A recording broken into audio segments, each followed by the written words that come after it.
Most startups fail because they produce products and services that no one wants.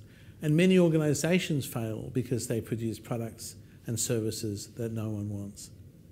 How do you take the agile, nimble thinking of the startup, where the runway to validate or invalidate their business model is very short, 3 months, 6 months, into the corporation where that's not the norm and people spend years and millions of dollars producing business models that in fact deliver nothing?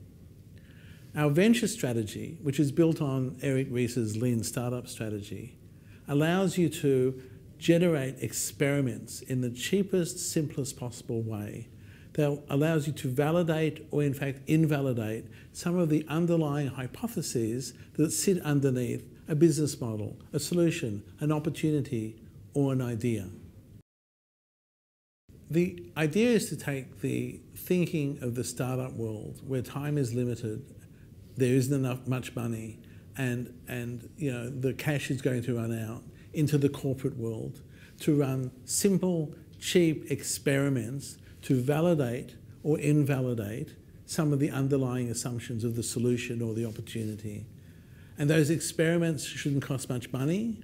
Those experiments should take 3 or 4 weeks to run. And what's interesting in the venture strategy in that usually in a 12-week period, it's possible to take a complex opportunity and validate or invalidate many of the assumptions that underpin it.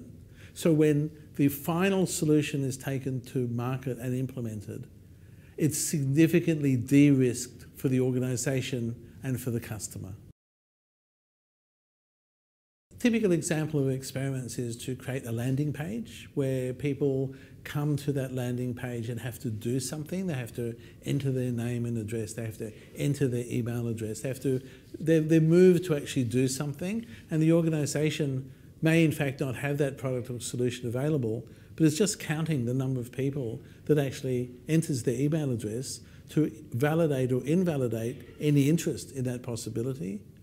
Another way is to pre-sell. In other words, assume that the opportunity exists, go to market in a small experiment, and understand how many people are really interested in the opportunity even before it's built out. So these are just some ways of changing the way one thinks into startup mentality where money is tight, time is short, and the opportunity to validate or invalidate some of the concepts is really vital if this startup is going to survive, or in fact, will the corporate survive?